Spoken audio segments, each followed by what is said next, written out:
दरवाजे पर दस्तक सुनकर प्रभा दरवाज़ा खोलती है। जैसे ही दरवाज़ा खोलती है, उसकी नज़र ठीक सामने खड़ी मीरा पर जाती है। फटे हाल में मीरा प्रभा के सामने रोने लगी।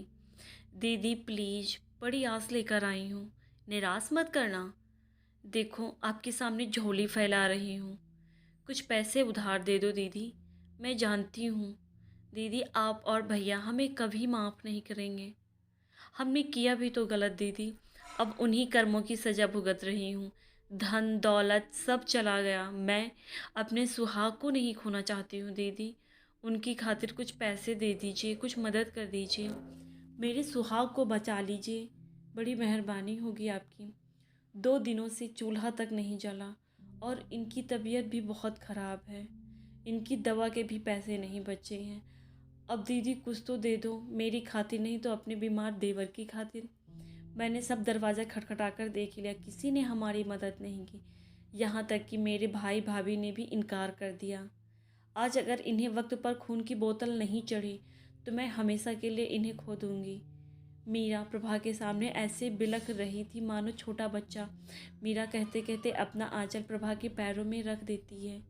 मीरा की ऐसी हालत देखकर प्रभा को उस समय उस पर तरस आ जाता है, पर अचानक वही पुराना जख्म फिर से उसकी आंखों के सामने लगता है।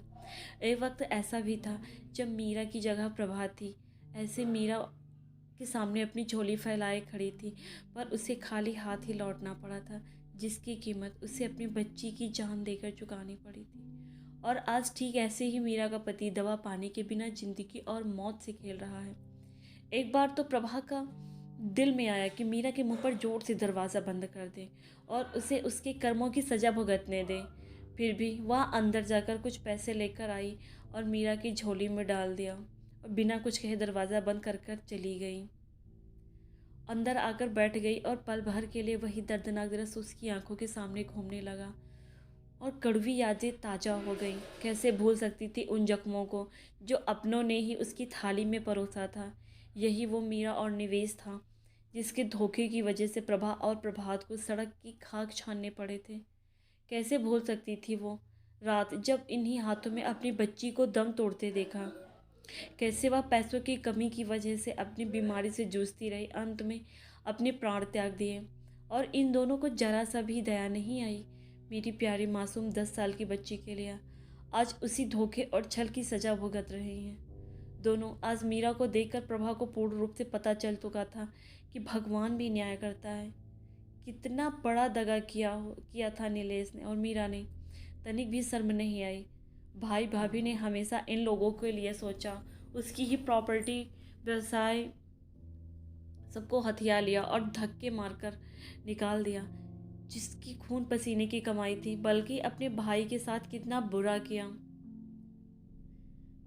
देखें, इसका एहसास तो इन्हें बिल्कुल भी नहीं होगा, क्योंकि हम आज भी इंसानियत के नाते मेरा और मेरे से जुड़े हुए हैं। चाह कर भी उसे आज मैं खाली हाथ नहीं लौटा पाई। कैसे हम दोनों ने मीरा और नीरज के सामने पैसों के लिए हाथ भी जोड़े थे और इन लालची लोगों ने छल में हमसे पैसे देने के बदले एक पेपर पर साइन करवा लिया। प्रभात बिना पढ़े साइन ना करते तो आज हमें यह दिन ना देखना पड़ता। आज हमारी बच्ची हमारे साथ होती। प्रभात तो राम बनकर अपना दायित्व निभाते रहे, पर निवेश कभी भरत नहीं बन पाया। सोचते सोचते प्रभा की आंखों में आंसू बहने लगे। किस्मत की रंग बड़े निराले होते हैं दोस्तों।